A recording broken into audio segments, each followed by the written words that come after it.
Look at this coastline. Clear water, pristine beaches, endless sun. It looks like the ultimate Mediterranean escape. But walk just a few steps off the sand, and you stumble into something completely out of place. Massive, decaying concrete domes. These concrete domes were the product of a single man's all-consuming paranoia, built to repel an imaginary enemy that never actually arrived. To grasp how Albania is currently exploding onto the global stage, you have to look at the 40-year nightmare it barely survived. After World War II, Enver Hoxha took control of Albania. He was a strict Marxist-Leninist who believed every other communist nation was getting it wrong. He started by cutting ties with neighboring Yugoslavia. Hoxha feared they wanted to colonize Albania and rejected their brand of socialism. Next went the Soviet Union. When Nikita Khrushchev began relaxing Stalin's harsh policies, Hoxha denounced him, walking away from vital Soviet aid and the protection of the Warsaw Pact. Desperate for a lifeline, he pivoted to Mao Zedong's China. But by the late 1970s, as China began opening up to the world, Hoxha declared them ideological traitors too. One by one, Albania deliberately severed its ties to every major power on earth. By cutting off the outside world entirely, Hoxha locked the doors to the country, leaving millions of people trapped in absolute isolation.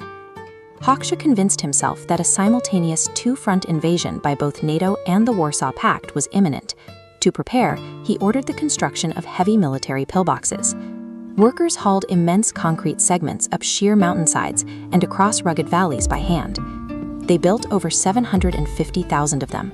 The effort drained the nation's already crippled economy, eating up concrete and steel that should have gone toward housing, roads, and agriculture. The invasion never happened. The real target of Hoxha's fortress was his own people, kept in check by a brutal secret police force known as the Signorini. The state surveillance apparatus was immense. An estimated 1 in 3 citizens became part of the informant network. A single whisper to a neighbor could trigger a cascade of reports back to the regime. Having a bad biography or simply disagreeing with the state carried severe consequences.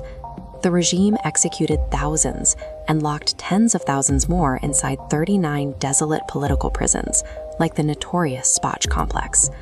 Between the heavy concrete domes outside and the invisible web of spies inside, the nation functioned as a maximum security fortress designed to terrorize its own population. The state demanded absolute loyalty.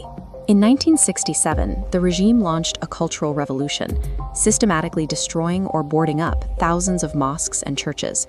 Albania officially declared itself the world's first atheist state, replacing religious faith with mandatory worship of the ruling party. Daily reality was a fight for survival. Citizens endured freezing winters with no central heating, youth performed forced agricultural labor after school, and families often subsisted on little more than boiled water and burnt sugar. Hoxha's regime resulted in the systematic starvation of individual identity, human dignity, and the basic trust between neighbors. Enver Hoxha died in 1985, but it took until the early 1990s for the totalitarian system to finally buckle. Citizens poured into the streets, clashing with police to demand their freedom. The moment the borders cracked, a desperate exodus began. Thousands of starving Albanians swarmed the docks, clinging to the hull and rigging of massive cargo ships to escape across the sea. Liberation was chaotic. The transition to capitalism brought severe growing pains, culminating in 1997 when massive national pyramid investment schemes collapsed, plunging the newly free country into armed anarchy. Despite the internal chaos, the government made a definitive pivot. They aligned aggressively with the West, joining NATO and initiating the long process of European Union integration. The concrete scars of the past remain, but they are slowly being painted over and reclaimed by nature. Surviving a violent rupture and a sudden, disorienting freedom, Albania bet its entire existence on joining the international community it had once shunned. Today, that bet is materializing. The southern coast has transformed into a highly sought-after destination for international travelers and digital nomads. This chart illustrates the sharp increase in foreign visitors entering the country, tracking an exponential curve that hits 11.7 million tourists in 2024. To capture this incoming wealth, the state is pouring money into immense infrastructure projects. But overlaying this tourism data is an alarming trend line. Hundreds of thousands of young Albanians are emigrating to find better wages, threatening to hollow out the workforce. You can see the collision of these two eras right in the capital.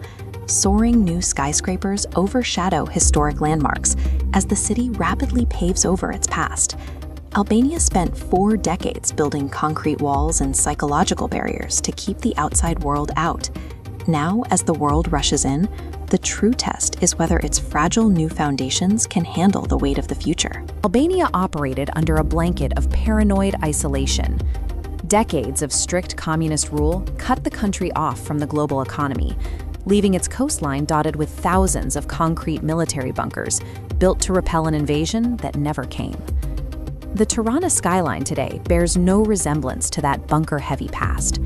Construction cranes and glass towers now dominate the capital as world-renowned architects carry out a total redesign of the urban landscape.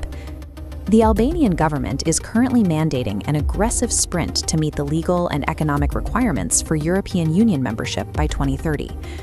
Rapidly replacing a centralized, closed system with an open European economy requires enormous amounts of capital and energy.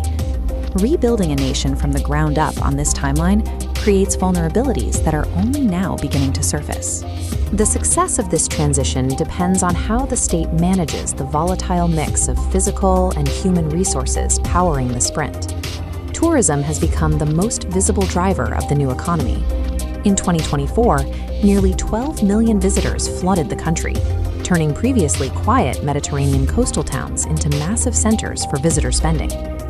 Beyond the beaches, the landscape provides the country's primary industrial advantage. Albania generates virtually all of its domestic electricity from hydropower, and it holds significant reserves of the critical minerals required for the European Union's green energy transition. This rapid exploitation of natural assets is creating a difficult trade-off. The rush to build infrastructure and resorts has led to severe overcrowding, threatening the exact coastal beauty that attracts international capital. Meanwhile, a secondary, hidden engine supports the economy from behind the scenes: remittances. This is the money sent back home by the massive Albanian diaspora living across Europe and the United States. This graph tracks remittance inflows from 2015 to 2024. The steady upward climb shows how vital these foreign transfers have become for household survival and consumption smoothing. Now look at the labor participation rate over that same period. The steep downward slope suggests a growing disconnect. While remittances provide an essential safety net, they can also act as a substitute for local wages in a domestic market already struggling with low productivity and a lack of high-skill opportunities. While coastal development and foreign transfers provide immediate financial support, they risk creating a dependency trap that makes building a self-sustaining, modern economy from within far more difficult. To reduce this reliance on external money and convince its young professionals to stay, the state is attempting a pivot toward a digital economy. The government has digitized nearly all essential public services and is currently fostering local tech hubs, attempting to position the country as an agile, low-cost center for information technology. This digital ambition recently led to the appointment of Diela, the world's first AI cabinet minister. Deployed to oversee the highly sensitive public procurement portfolio, this algorithm now manages the state's government tender processes. The goal is to use a non-human entity to strip bias and corruption out of the bidding system, instantly aligning Albania's financial management with European transparency standards. But centralizing authority in a digital entity creates significant security risks. With Albania already facing persistent foreign cyber attacks, there is a legitimate concern that malicious actors could manipulate the AI's training data to influence large-scale government contracts. Integrating artificial intelligence provides a shortcut to reform, but it requires a developing nation to trust its most sensitive financial operations to an autonomous system. Beyond the algorithms and high-rises, the true bedrock of the nation is its culture. Albania is anchored by an ancient history and traditional values that have sustained its communities through decades of isolation. We see this in the growth of agrotourism, where rural families use local food traditions to generate wealth without abandoning their family land. It's a grassroots method for preserving heritage while participating in the tourism boom. This creates a constant collision. As millions of tourists and digital nomads move through traditional spaces, they introduce globalized ideals that test the resilience of local customs. The ultimate challenge for the next few years is finding a balance, embracing a modern European identity without eroding the cultural roots that survived the country's hardest decades. Albania's integration project is a high-wire act, balancing the exploitation of natural resources with environmental protection and technological efficiency with deep-seated human traditions. Albania has transformed from a closed, defensive outpost into a high-speed test case for European integration, a country attempting to leapfrog decades of development by leveraging the endurance of its past.